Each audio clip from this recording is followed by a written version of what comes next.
The security guard's hand moved to his handcuffs before I even stepped out of my car. Blue and red lights flashed behind me. A patrol vehicle that looked almost like a cop car. Almost. The uniform seemed almost official. Almost. The badge looked almost real. Almost. But I've spent 15 years studying the difference between almost and actual, between pretenders and the real thing. Step out of the vehicle, now. His voice carried the confidence of a man who had never been questioned, never been challenged, never faced someone who knew exactly what he was doing wrong. I reached for my door handle slowly. In my jacket pocket, something waited, something that would change everything, but not yet. Let them show me who they really are first. 3 weeks after my Aunt Michelle Carter passed away, I drove to Willow Creek for the first time. The inheritance papers sat in my briefcase on the passenger seat. 1,000 acres of land that I never knew existed until a lawyer called me with the news. Before we go any further, drop a comment below and let me know where you're watching from today. Because what happened at that gate changed everything I thought I knew about justice, power, and the people who abuse both. The road leading to the community was lined with oak trees, their branches creating a canopy that blocked out the afternoon sun. It should have felt peaceful. Instead, something felt wrong, too controlled, too quiet, too perfect. The gate appeared around a bend. Tall iron bars topped it with decorative spikes. Security cameras are mounted on stone pillars. A guard booth with tinted windows, and a sign listing 47 community rules in font, so small you'd need a magnifying glass to read them all. I slowed my car to a stop, rolled down my window, and waited. That's when the lights hit my rearview mirror, blue and red, flashing in alternating patterns. A white SUV with Willow Creek Security painted on the side pulled up behind me, blocking any retreat. 2 men stepped out in black uniforms with utility belts loaded with equipment. Everything about them was designed to look like law enforcement. The vehicles, the lights, the badges. But I've spent 15 years learning to spot the difference between authority and theater. These men were actors on a stage they had built themselves. The taller one reached my window with his hand already on his cuffs. His nameplate read, J. Brown. Before I could speak, he yanked my door open. Out, now, hands where I can see them. I stepped out slowly, keeping my movements deliberate. His partner circled behind me, positioning himself at my back. Standard containment formation, textbook intimidation. License and registration, Brown demanded. I handed over my documents. He barely glanced at them before tossing them onto my car's hood. You're not in our system. No resident sticker. No visitor pass. I explained calmly that my aunt had recently passed away and left me property within this community. I was here to inspect what I had inherited. Brown's lip curled. Property. He grabbed my arm and spun me toward my car, pressing me against the doorframe. Nobody owns anything in Willow Creek without board approval, and I don't remember approving you. His partner pulled my briefcase from the passenger seat and began rifling through it. Sir, that contains legal documents. You have no right to search. Brown's hand pressed harder against my back. I have every right. Section 12 of our security charter. All vehicles and personal effects are subject to inspection upon entry. He recited it like scripture, a rule they had invented to justify anything they wanted to do. I filed the violation away mentally. Illegal search, unlawful detainment, physical restraint without probable cause. The list was growing. A black sedan pulled up beside us. The driver's door opened, and a man in his late 50s stepped out, silver hair combed back with precision, a gray suit that probably costs more than most people's monthly rent. Jose Brown released me immediately and stepped back. The shift was instant, predator to servant in half a second. Mr. Allen, we have a situation here. This individual claims he inherited property in our community. Christopher Allen walked toward me slowly, examining me like a landlord inspecting an unwanted tenant. He stopped close enough that I could smell his cologne. Expensive, overwhelming. I'm the president of Willow Creek Homeowners Association, he said. Whatever papers you think you have, they mean nothing here. I decide who belongs and who doesn't. Turn around and leave. I started to respond, but movement near the guard booth caught my attention. 50 feet away, 2 more security officers were forcing an elderly man into a patrol vehicle. He looked about 75, thin, wearing a cardigan and walking shoes. His voice carried across the distance, trembling. "Please, I was just taking my evening walk. I've lived here for 30 years. One officer responded loud enough for everyone to hear. "Curfew violation, pedestrian activity after 8 p.m. requires a permit. Third offense this month. That's a $500 fine and mandatory escort home." The old man's shoulders sagged as the door closed behind him. 30 years in his own neighborhood, and he needed permission to walk after sunset. I watched the entire scene. Christopher Allen watched me watching. He wanted me to see this, wanted me to understand the machine I was challenging. "Mr. Allen," I said, keeping my voice level, "I'll leave for today, but I will be back. This land belongs to me now." Allen leaned closer. "Land is just dirt. Friend, power is what matters. I have power here. You have nothing. Remember that when you're thinking about coming back." He gestured to Brown. "Get his plates, add him to the watch list, and if he shows up again without authorization, hold him until I decide what to do with him." Brown smiled at that, the smile of a man who enjoyed his work far too much. I drove away without another word. In my jacket pocket, my fingers brushed against the leather wallet that held my credentials. Federal Bureau of Investigation, Special Agent Arthur Reed, 15 years of service. But I didn't reach for it, not yet. I pulled over at a gas station 2 miles outside Willow Creek and opened my phone. The text message arrived before I even parked. Unknown number. "This is Willow Creek HOA Security. Your vehicle has been flagged. Return without authorization. And you will be reported for trespassing and harassment. Do not test us." I screenshot the message, created a new folder, named it Evidence. Then I opened my Notes app and typed from memory, Jose Brown, physical restraint, illegal search, Christopher Allen, directing unlawful detention, elderly resident fined for walking, Title 18, Section 9, 12, impersonating law enforcement, Title 18, Section 2, 42, deprivation of rights under color of law. They had no idea what they had just started, and I intended to finish it. 10 days later, I returned to Willow Creek. This time, I came prepared, court-certified inheritance documents, county land surveys, the original ground lease from 1972, everything notarized, stamped, and legally unassailable. I wore a button-down shirt and slacks, professional, non-threatening, and most importantly, I left my FBI credentials locked in my apartment safe. I wanted to see exactly how far these people would go when they believed they were dealing with an ordinary citizen. Before leaving, I activated the recording app on my phone and synced it with my smartwatch. Redundant systems. If they took one device, the other would keep running. Then I called my colleague at the regional FBI office. "I'm heading back to Willow Creek. If you don't hear from me in 4 hours, start the protocol." She didn't ask questions. She knew what I was building. The gate looked the same as before. Iron bars, cameras, guard booth. But this time, Jose Brown was already waiting outside, arms crossed, 3 additional security officers flanking him like soldiers awaiting inspection. He spotted my car before I even reached the entrance and stepped into the middle of the road, forcing me to stop. Well, he said as I rolled down my window. "The trespasser returns. I warned you what would happen." I held up the folder containing my documents. "I have the inheritance certificate, court verified. I have the deed transfer. I have the original lease agreement showing this entire community sits on land that now belongs to me. I'm requesting access to inspect my property." Brown took the folder from my hands. He flipped it open, scanned the first page, then looked up at me with theatrical disappointment. "You know what this is?" He gripped the certificate with both hands and tore it down the middle. The sound cut through the morning air like a verdict. "Trash, forgery, anyone with a printer can make these." The pieces fluttered to the asphalt. "I want to speak with Christopher Allen," I said, keeping my voice steady despite the adrenaline beginning to pulse through my veins. "Mr. Allen doesn't meet with trespassers. Step out of the vehicle."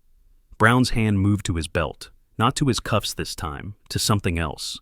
A black cylinder with 2 metal prongs at the tip. A stun gun. "I'm going to ask you one more time. Step out, or I'll remove you myself." I turned off the engine and opened my door slowly. The moment my feet touched the ground, 2 officers grabbed my arms from behind. A third moved to my car and began searching the interior. Brown circled in front of me, the stun gun still in his hand. "You are being detained for criminal trespass and obstruction of community security operations. You have no rights here. This is private property, and I am the law." The words hit me like a confession. I am the law. He actually believed it. Or worse, he wanted me to believe it. They spun me around and slammed me against the hood of my own car. Metal handcuffs clicked around my wrists, cold and tight. One of the officers pulled my phone from my pocket and tossed it to Brown. "Recording app is running," the officer reported. Brown examined the screen, then smiled. "Trying to gather evidence, that's obstruction. Additional charge." He powered off the phone and slipped it into his own pocket. They didn't find the smartwatch. It sat on my wrist, disguised as an ordinary fitness tracker, still recording every word. They shoved me into the back of a patrol SUV. No seatbelt, no explanation of where we were going.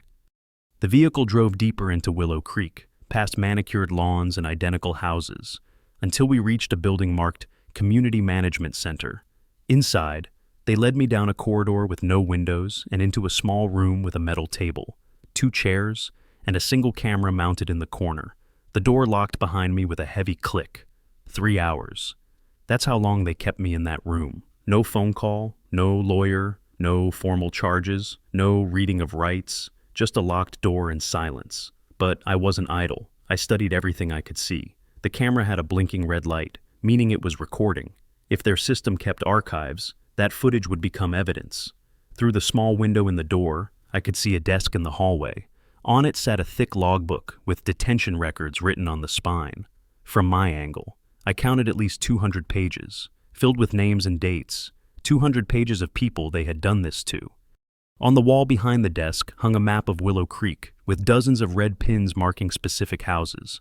Problem residents, I assumed, targets. A young security officer opened the door and set a cup of water on the table. He was maybe 25, with nervous eyes that wouldn't meet mine. "Sorry about the wait," he mumbled, then retreated quickly. He didn't belong here. I could see it in his posture. He was following orders he didn't believe in. I filed that observation away for later. The door opened again an hour later. Christopher Allen stepped inside, his gray suit immaculate, his expression carrying the satisfied calm of a man visiting a trophy room. Mr. Reed, Arthur Reed." He sat across from me, folding his hands on the table. "I looked you up. No criminal record, no history of mental illness, just a man who seems convinced he owns something in my community." He leaned forward. "Let me be clear. I don't care what papers you have. I don't care what lawyers you hire. This is my world. These are my rules, and people who challenge me tend to regret it." I said nothing. I let him talk. Every word was being recorded on my wrist. He stood, buttoned his jacket, and walked to the door. "Release him. But if he comes back again, hold him overnight. We'll file stalking charges and let the real police sort it out." The cuffs came off, leaving red marks that would bruise by morning. They escorted me to my car, tossed my phone onto the driver's seat, and watched as I drove away. I pulled into a supermarket parking lot 2 miles from Willow Creek and checked my smartwatch. 3 hours and 17 minutes of continuous audio. Every threat, every admission, every illegal act, documented in their own voices. I called my FBI colleague. "I'm out. I'm safe." She exhaled with relief. And I looked at the red marks circling my wrists. I have enough to open a federal investigation, false imprisonment, deprivation of rights under color of law, conspiracy, and that's just from today. I ended the call and sat in silence for a moment, processing everything I had witnessed. This wasn't a neighborhood association. It was a criminal enterprise wearing a community's skin, and I was going to tear it apart from the inside out. My apartment became a command center within 48 hours. 3 monitors are arranged on my desk, a whiteboard mounted on the wall across from my bed, stacks of printed documents organized by category land records, corporate filings, public complaints, news clippings. This was how I worked every federal case: methodical, thorough, patient. The only difference was that this time, I was both the investigator and the victim. The bruises on my wrists had turned purple overnight, a reminder that Christopher Allen's operation had already crossed lines that would put ordinary criminals behind bars. But I wasn't interested in ordinary charges. I wanted to understand the full scope of what they had built. And then I wanted to dismantle it completely. I started with the legal framework. Title 18 of the United States Code would be my foundation. Section 912 covered impersonating federal officers or employees, but it could extend to anyone creating the false impression of government authority. Penalty up to 3 years.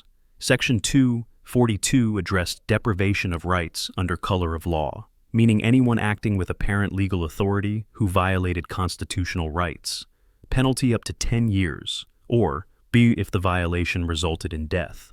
Section 1951, the Hobbs Act, criminalized extortion through actual or threatened force. If they used their fake police powers to extract money from residents, that was federal extortion, penalty up to 20 years. And Section 1956 covered money laundering. If the fines and fees they collected flowed through accounts designed to hide their origin or purpose, another 20 years could stack on top. I mapped each statute to specific behaviors I had witnessed or experienced. The picture was clear. This wasn't petty HOA overreach. This was organized crime operating behind a suburban facade. The first email arrived 3 days after my detention. Anonymous sender, generic subject line, but the content was specific. I heard what they did to you at the gate. You're not the first. They've been doing this for years. If you're serious about fighting back, I can introduce you to others. I responded carefully, suggesting a meeting outside Willow Creek at a coffee shop in the neighboring town. 2 days later, I sat across from Nancy Adams. She was 68 years old, a retired school teacher with silver hair and reading glasses hanging from a chain around her neck. Her hands trembled slightly as she stirred her coffee, but her voice was steady. 6 months ago, they arrested me in my own driveway, said I was hosting an unauthorized gathering. It was my granddaughter's birthday party. 8 children, cake and balloons. She paused, collecting herself. They took me to that room, kept me for 4 hours. When they finally let me go, my necklace was gone, my mother's gold chain. I've worn it every day for 30 years. Her eyes glistened. I asked Jose Brown about it. He said I must have lost it during processing. Processing, like I was a criminal. Nancy connected me with 4 more residents over the following week. Each story followed the same pattern. Minor infractions, real or invented, aggressive detention, confiscation of personal property, fines that climbed into the thousands.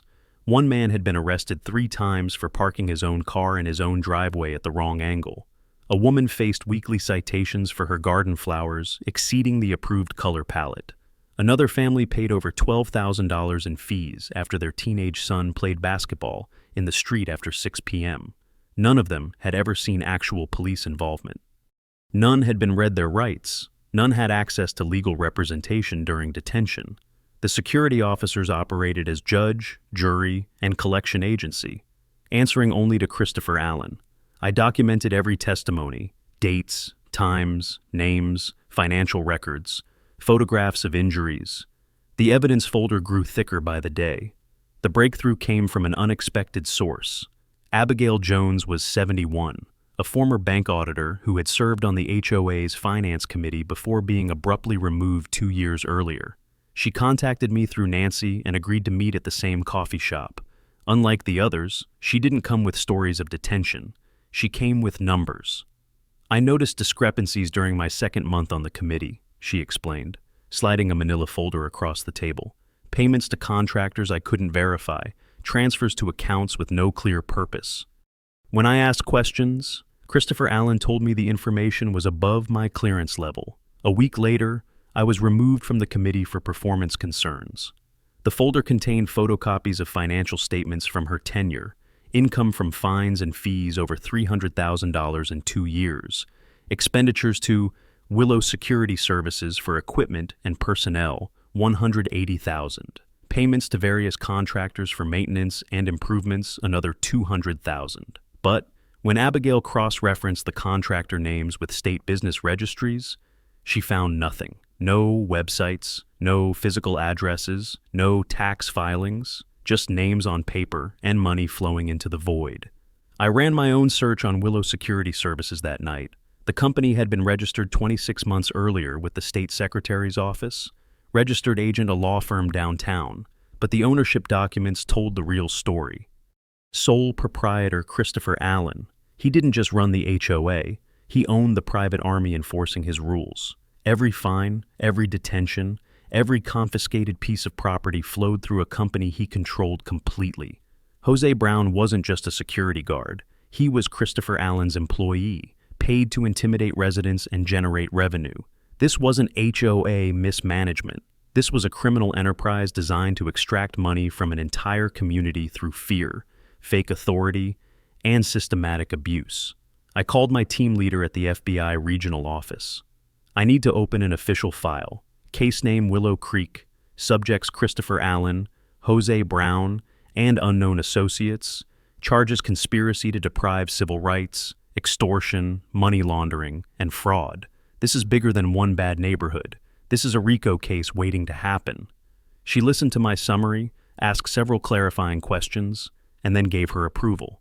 Build the file. I'll assign support. But Arthur, be careful. Men like this don't go down quietly.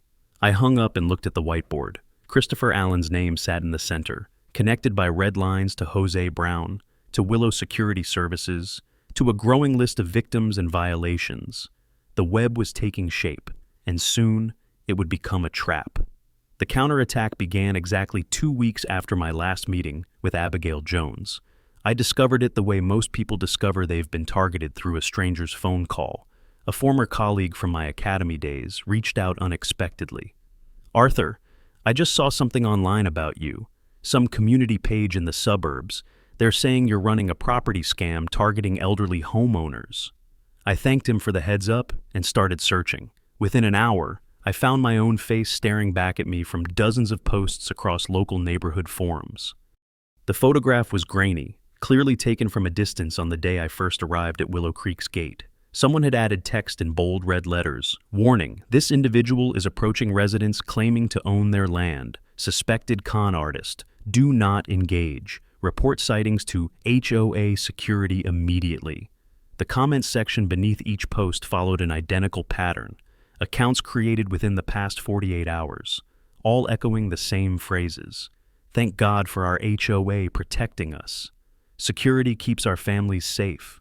Don't let outsiders destroy our community. The coordination was obvious to anyone trained to spot it. Fake accounts, manufactured outrage, a digital smokescreen designed to discredit me before I could establish credibility with anyone inside Willow Creek. But Christopher Allen had made a mistake. Every post, every comment, every accusation constituted potential evidence of defamation, harassment, and witness intimidation. I documented everything systematically, screenshots with timestamps, metadata extraction where possible, IP traces that I would later request through proper federal channels. They thought they were burying me. Instead, they were building my case.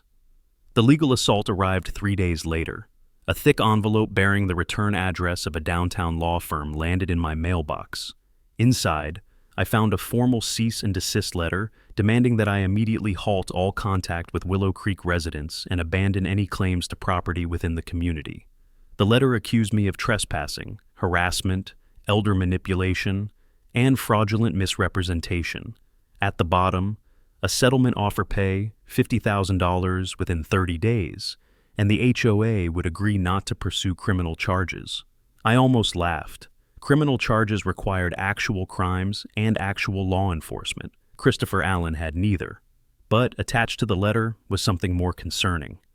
A copy of a motion filed with the county court, requesting a temporary restraining order prohibiting me from coming within 500 feet of any Willow Creek property or resident. The motion cited my previous visits as evidence of stalking behavior and claimed that multiple residents feared for their safety. I recognized the strategy immediately: bury the target in legal proceedings, drain their resources, create a paper trail that makes them look like the aggressor. It was the same playbook used by corporations to silence whistleblowers.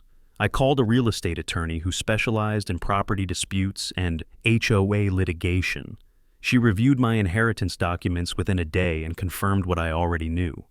Your ownership is ironclad. The ground lease is valid, and their attempt to bar the landowner from accessing his own property is not just frivolous, it's potentially sanctionable. I asked her to file a response to the restraining order and to prepare a counter-motion establishing my legal rights. Then I added the lawsuit to my evidence file and returned to work. But something in the court documents caught my attention. The motion had been signed by a county judge whose name seemed familiar. I searched my records and found it buried in a campaign finance report from 3 years earlier. Christopher Allen had donated $15,000 to that judge's re-election campaign. 2 other members of the HOA board had contributed an additional $8,000. The judge who would decide whether I could access my own land had received $23,000 from the people trying to keep me out. I flagged the information for my FBI file and added a new line to my whiteboard: potential judicial corruption, follow the money.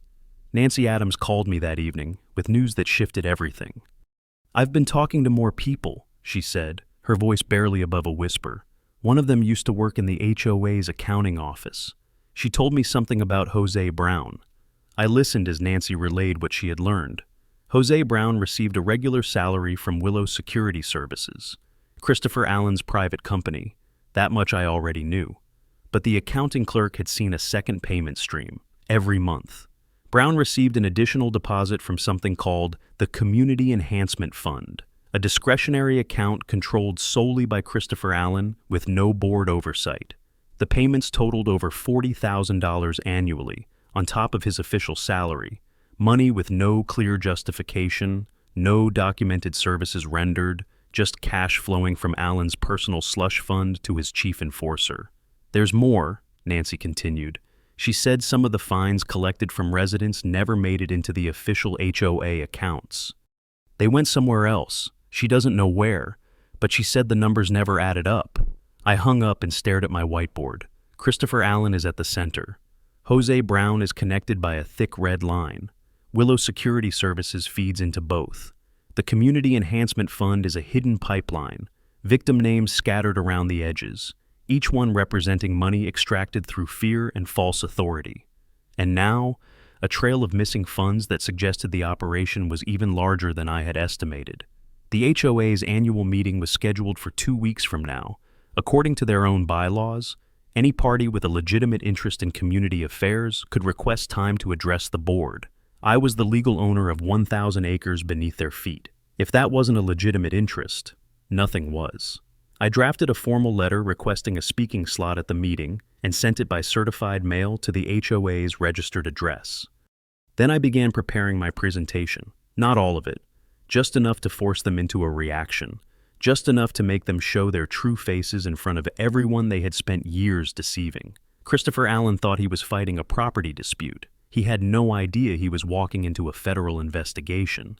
And in 2 weeks, the whole world would watch him fall. The Willow Creek Community Center was a sprawling single-story building with floor-to-ceiling windows and fluorescent lighting that made everyone inside look slightly ill. I arrived at 6:45, 15 minutes before the annual meeting was scheduled to begin. The parking lot was already half full, minivans, sedans, a few luxury vehicles clustered near the entrance. These were the residents who had lived under Christopher Allen's regime for years. Some had been fined, some had been detained, some had simply learned to keep their heads down and their opinions silent. Tonight, they would witness something none of them expected. I parked at the far end of the lot, away from the security patrol vehicles positioned near the building's main entrance. In my briefcase, I carried the inheritance documents, the land surveys, and a carefully organized summary of evidence. In my jacket pocket, my FBI credentials waited. Everything was in position. Before leaving my car, I sent a single text message to my colleague at the regional office. "I'm going in, be ready." The community hall held approximately 120 residents by the time I walked through the door. Rows of folding chairs faced a long table at the front of the room, where Christopher Allen sat in the center position like a king presiding over his court. Jose Brown stood to his right, hands clasped in front of him, scanning the crowd with the watchful eyes of a predator. 4 other board members flanked them on either side, none of whom I recognized.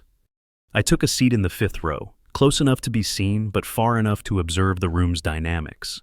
Scattered through the audience, I spotted familiar faces. Nancy Adams sat near the back, her hands folded tightly in her lap.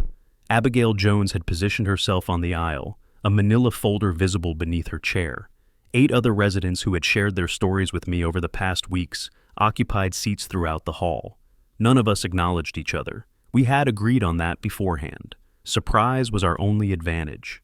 Christopher Allen opened the meeting with the practiced cadence of a man who had delivered the same performance dozens of times before. Budget summaries read without detail, maintenance updates are described in vague terms, security reports praising the continued vigilance of the patrol team. Then he announced a proposed 20% increase in annual fees, citing rising operational costs and enhanced community protection services.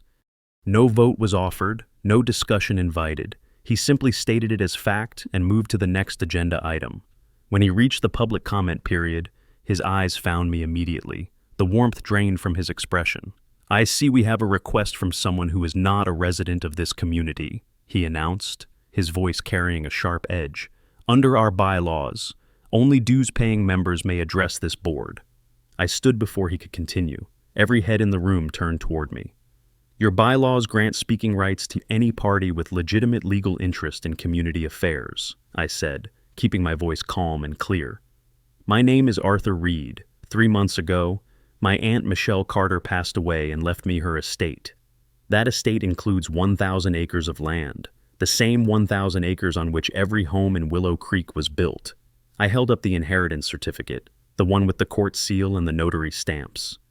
"This document was certified by the county probate court. It establishes my legal ownership of the ground beneath your feet. I am not a trespasser. I am not a con artist. I am your landlord." The room erupted in whispers. Residents turned to each other with expressions of confusion and alarm. Christopher Allen's face hardened into a mask of controlled fury. He raised his hand for silence, then gestured sharply to his right. "Mr. Brown, please escort this individual out of our meeting. He is disrupting official proceedings and making fraudulent claims designed to frighten our residents." Jose Brown stepped forward from his position at the front table. His hand moved to his belt, fingers wrapping around the familiar shape of his handcuffs. He walked down the center aisle toward me, with the measured pace of a man who had done this many times before. Residents in adjacent seats shrank back, creating a clear path. Mr. Reed," Brown said, stopping 3 feet in front of me. "You are under arrest for trespassing, disruption of community operations, and fraudulent misrepresentation. Turn around and place your hands behind your back." He reached for my shoulder. His fingers made contact with the fabric of my jacket, and that was the last mistake he would ever make in that uniform. I stepped back smoothly, creating space between us, and reached into my jacket pocket. The leather wallet came out with practiced ease. I flipped it open and held it at eye level, facing Jose Brown directly. The gold badge caught the fluorescent light. The blue letters spelled out 3 words that changed everything. "Special Agent Arthur Reed, Federal Bureau of Investigation." The words landed like a physical blow. Jose Brown's hand froze in midair. The color drained from his face so quickly that I thought he might collapse on the spot. His eyes fixed on the badge, then darted to my face, then back to the badge, as if his brain was refusing to process what he was seeing. Behind him, I heard Christopher Allen rise from his chair. "You just attempted to arrest a federal agent," I continued, my voice carrying across the silent room. "That is a felony under Title 18, Section 111 of the United States Code. Assaulting or impeding a federal officer in the performance of official duties. Maximum penalty 8 years in federal prison." I turned slightly so the entire audience could see my credentials. For the past 2 months, I have been investigating the activities of Willow Creek's security operations, false imprisonment, extortion, theft of personal property, deprivation of civil rights under color of law. The evidence has already been submitted to the United States Attorney's Office. Christopher Allen pushed past the board members and strode toward me, his composure cracking for the first time since I had met him. "This is absurd. That badge is fake. He's a con man. Someone call the real police. Call them right now." As if on cue, the main doors of the community center swung open. 4 figures entered, 2 in dark suits with FBI credentials visible on their belts, 2 in the unmistakable tan uniforms of state troopers. My colleague from the regional office caught my eye and nodded. "We received your signal, Agent Reed. We're ready to proceed." Jose Brown's handcuffs clattered to the floor. He hadn't dropped them intentionally. His hands had simply stopped working. He stood frozen in the center of the aisle, staring at the federal agents approaching from both directions, his world collapsing around him in real time. Christopher Allen tried one last time. "This is private property. You have no jurisdiction here. I want to see a warrant." I stepped closer to him, close enough that only he could hear my next words. "I am the property owner, Mr. Allen. I have absolute jurisdiction over every inch of this land. And as for warrants, the agents behind me are carrying 3 of them, one for your home, one for your office, and one for your arrest." For the first time since I had met him, Christopher Allen had nothing to say. His mouth opened and closed without sound. His eyes darted around the room, searching for an escape that didn't exist. The king of Willow Creek had just discovered that his kingdom was built on borrowed ground, and the landlord had finally come to collect. The community center erupted into chaos the moment my credentials left their case. Residents leaped from their chairs. Some rushed toward the exits. Others pressed forward, shouting questions that blurred into a wall of noise. Christopher Allen reached for his phone, but a state trooper intercepted him before his fingers touched the screen. "Sir, I'm going to need you to keep your hands where I can see them." Jose Brown finally unfroze. His survival instincts kicked in, and he bolted toward the side door marked "Emergency Exit Only." He made it exactly 4 steps before 2 FBI agents cut off his path. One of them, a woman I had worked with on a racketeering case 3 years prior, stepped directly into his trajectory. "Jose Brown, you are under arrest for deprivation of rights, under color of law, false imprisonment, and assault on a federal officer. You have the right to remain silent." The handcuffs that had terrorized so many Willow Creek residents now closed around his own wrists. The click echoed through the hall, like a period at the end of a very long sentence. Christopher Allen attempted one final performance. He straightened his jacket, composed his features into an expression of still dignified outrage, and addressed my colleagues as if he were still in control. "This is a misunderstanding. I am Christopher Allen. I am the president of this homeowners association and a respected member of this community. I demand to speak with my attorney before any further action is taken." The state trooper who had stopped him from reaching his phone stepped forward with a folded document. Mr. Allen, this is a federal arrest warrant issued by the United States District Court. You are being charged with conspiracy to deprive civil rights, extortion under the Hobbs Act, wire fraud, and money laundering. Additional charges may be filed pending further investigation." He read the Miranda rights in a steady monotone. Allen's mask cracked slightly with each word. By the time the trooper finished, the man who had told me he was the law in Willow Creek stood with his hands cuffed behind his back, no different from the hundreds of residents his security force had detained over the years. The symmetry was not lost on anyone watching. 2 more security officers who had participated in my detention were identified and taken into custody, but the moment that crystallized everything came from an unexpected direction. A young man in a Willow Creek security uniform approached my FBI colleague voluntarily. I recognized him immediately. He was the nervous officer who had brought me water during my 3-hour imprisonment, the one who couldn't meet my eyes. "My name is Tyler," he said, his voice unsteady but determined. "I've worked here for 8 months. I want to cooperate. I'll tell you everything I know, everything they made me do." My colleague glanced at me. I nodded. "Get him somewhere private. Record every word. He might be the key to filling the gaps we haven't found yet." Tyler's testimony would later prove invaluable, but we didn't know that yet. What we knew was that the wall Christopher Allen had built was crumbling, and every person who stepped forward accelerated its collapse. The next 48 hours transformed Willow Creek into an active crime scene. FBI evidence teams descended on the HOA Management Center, the security office, and Christopher Allen's personal residence. I supervised portions of the search, watching as agents cataloged the machinery of oppression that had operated in plain sight for years. The detention logbook I had glimpsed during my imprisonment contained 217 entries spanning 3 years. Each entry documented a resident being held without legal authority, without access to counsel, without any connection to actual law enforcement. Some detentions lasted hours, some lasted overnight. None had ever been reported to any official agency. The financial records painted an even darker picture. Total revenue from fines, fees, and processing charges exceeded $420,000 over the same period. 60% of that money had flowed directly into accounts controlled by Christopher Allen. The rest was distributed among his inner circle, with Jose Brown receiving the largest share after Allen himself. The safe in Jose Brown's office required a locksmith to open. Inside, agents found a collection that made even veteran investigators pause. Jewelry, watches, cash bundled in rubber bands, credit cards with names that didn't match any security personnel. Each item represented a theft disguised as evidence collection or security processing. Nancy Adams's gold necklace was there, tagged with a date and her address. We photographed it in place before bagging it for evidence. She would get it back eventually, but first, it would help send the man who took it to prison. The surveillance system yielded another treasure trove. Christopher Allen had installed cameras throughout the community center, including the detention room. He had intended them as protection, a record that would support his version of events if anyone ever challenged his authority. Instead, they became a catalog of crimes. Hours of footage showed residents being restrained, threatened, and processed through a system designed to extract money and obedience.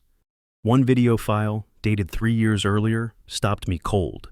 An 82-year-old man named Harold Winters was being escorted into the detention room by 2 security officers. The footage showed him stumbling on the threshold. One officer yanked his arm to keep him upright. Harold collapsed against the doorframe, then slid to the floor. The officers stood over him for nearly a minute before one finally knelt to check his condition. Harold Winters was transported to a hospital that night. He died 2 weeks later from complications related to the fall. No incident report was ever filed. No notification was sent to law enforcement. His death was buried as quietly as everything else that happened behind Willow Creek's iron gates. I copied the footage personally and flagged it for the prosecuting attorney. This was no longer just about fraud and false imprisonment. A man had died, and the people responsible had covered it up to protect themselves. My colleague approached me as I stood in Christopher Allen's former office, staring at a framed photograph on the wall. Allen is shaking hands with local politicians. Allen at a charity gala with county officials. Allen is receiving an award from the Chamber of Commerce. "The financial trail goes further than we expected," she said. "His donations weren't just to one judge. We've found contributions to at least 2 members of the county judiciary and 1 state legislator. All of them received funding through shell companies connected to the HOA accounts." I looked at the photograph one more time. The smiling faces, the handshakes, the veneer of respectability. Then I turned to my colleague. "Expand the investigation. Every politician who took his money, every official who looked the other way. We're not done until the whole network is exposed." She nodded and left to make the calls. Behind me, agents continued boxing evidence. Outside, news vans were beginning to gather at the community gates. The dominoes were falling, and they would not stop until they reached the very last one, 8 months after the collapse at Willow Creek. I walked into the federal courthouse wearing a dark suit and carrying a briefcase full of evidence I had helped compile. The building was a monument of marble and glass, designed to project the weight and permanence of justice. Camera crews clustered outside the entrance, held back by barriers and uniformed marshals. News anchors delivered breathless updates to audiences across the state. The trial of Christopher Allen and Jose Brown had captured public attention in ways that surprised even the prosecution team. Perhaps it was the scope of the crimes. Perhaps it was the brazenness of men who had built a private police state in the middle of suburban America. Whatever the reason, the courtroom gallery was packed to capacity when the proceedings began. I took my seat in the witness section, surrounded by faces I had come to know well over the past months. Nancy Adams sat 3 rows behind me, her hands clasped in her lap, her eyes fixed on the defendant's table with an intensity that needed no words. The prosecution opened with a systematic presentation of the charges. Christopher Allen faced 5 counts spanning multiple federal statutes: conspiracy to deprive civil rights under Title 18, Section 241, carrying a maximum sentence of 10 years, extortion under the Hobbs Act, Section 1951, with exposure up to 20 years, wire fraud for using electronic communications to further his schemes, another 20 years, money laundering through his network of shell companies and phantom contractors, Section 1956, adding 20 more years of potential imprisonment, and finally, obstruction of justice for destroying financial records after learning of the FBI investigation. The judge read each charge slowly, allowing the full weight of the accusations to settle over the courtroom. Jose Brown's charges were equally severe: impersonating law enforcement under Section 912, multiple counts of false imprisonment, robbery for the property stolen from detained residents, assault causing bodily injury for the violence captured on surveillance footage, and assault on a federal officer for his attempt to arrest me at the community meeting. I testified on the third day of trial. The prosecutor walked me through my initial visit to Willow Creek, my detention, and the investigation that followed. I kept my answers precise and factual, resisting the urge to editorialize. The evidence spoke loudly enough on its own. Defense attorneys attempted to portray me as a rogue agent pursuing a personal vendetta over a property dispute. They suggested I had entrapped their clients by concealing my identity. I reminded them that I had no obligation to announce my profession to people who were busy violating federal law. The judge sustained most of the prosecution's objections. By the time I stepped down from the witness stand, the defense's strategy lay in tatters. The victims testified over the following week. Nancy Adams described her detention, the theft of her mother's necklace, and the months of anxiety that followed. Her voice wavered only once, when she recounted asking Jose Brown about her missing jewelry and receiving nothing but a smirk in response. When the prosecutor held up the recovered necklace, now sealed in an evidence bag, Nancy had to look away to compose herself. Abigail Jones presented the financial evidence with the precision of the auditor she had once been. She walked the jury through spreadsheets showing money flowing from resident fines into phantom contractor accounts, then cycling back into Christopher Allen's personal holdings, the shell companies, the forged invoices. The systematic theft is disguised as community management. By the time she finished, several jurors were shaking their heads in visible disgust. The elderly man I had watched being detained on my first visit to Willow Creek took the stand to describe his arrest for walking after curfew. His name was Bernard Thompson, a retired postal worker who had lived in Willow Creek for 31 years. He explained how the security officers had treated him like a criminal in his own neighborhood, how they had fined him $300 for the offense of taking an evening stroll. He had stopped going outside after dark because he was afraid of what might happen if they caught him again. His testimony was quiet, dignified, and devastating. The most difficult testimony came from Harold Winters' daughter. She described receiving a phone call informing her that her father had been hospitalized after an incident at the community center. No explanation was given. No incident report was provided. She learned the truth only after the FBI investigation uncovered the surveillance footage. Her father had been 82 years old, a World War II veteran who had survived combat in the Pacific, only to die from injuries sustained at the hands of private security guards in his own community. She wept on the stand. Half the jury wept with her. Christopher Allen stared straight ahead, showing no reaction. Jose Brown kept his eyes fixed on the table in front of him. After 2 weeks of testimony, the jury deliberated for just under 5 hours. They returned with guilty verdicts on all major charges for both defendants. Christopher Allen closed his eyes when the foreperson read the final count. Jose Brown slumped in his chair as if the air had been let out of him. Sentencing came 3 weeks later. The judge, a veteran of the federal bench with a reputation for measured decisions, addressed the defendants directly before announcing his ruling. "You exploited positions of trust to terrorize the very people you claim to protect," he said, his voice carrying the quiet weight of moral authority. "You created a system designed to extract money through fear. You deprived citizens of their constitutional rights. And in the case of Harold Winters, your actions contributed to the death of a man who deserved to live his final years in peace." He turned first to Christopher Allen.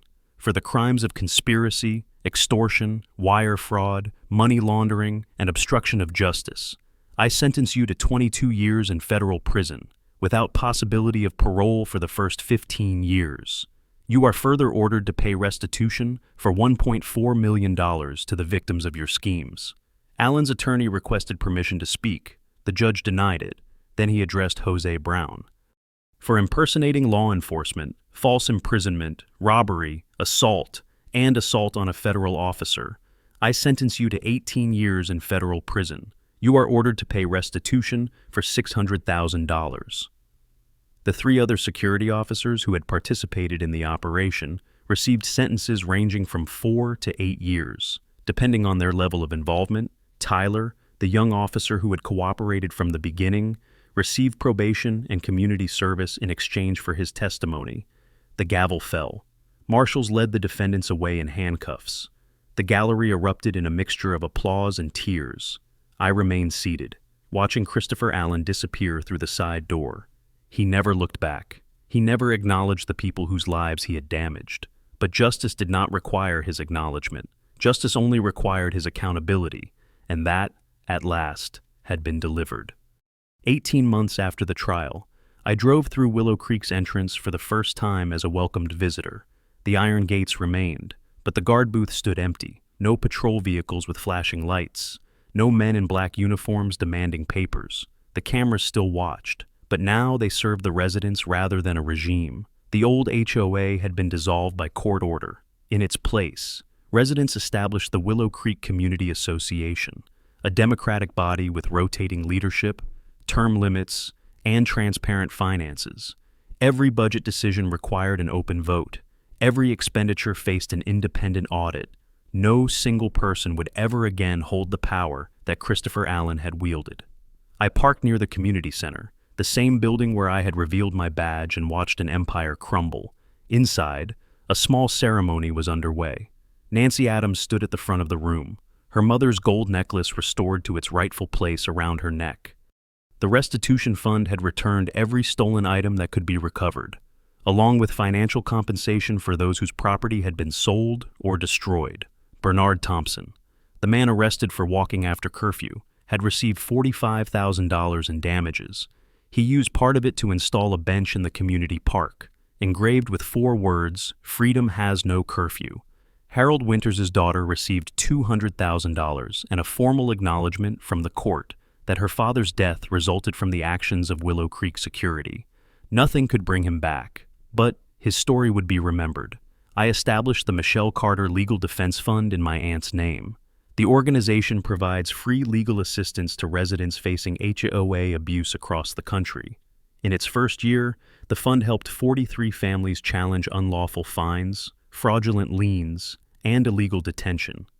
As I walked through Willow Creek that evening, children played on lawns without fear of citation. Neighbors gathered on porches without requesting permits. An elderly couple strolled past me in the fading light, holding hands, taking their time. It was almost 9 o'clock. No one stopped them. If this story meant something to you, share it with someone who needs to hear it, because power belongs to those who refuse to let it be stolen.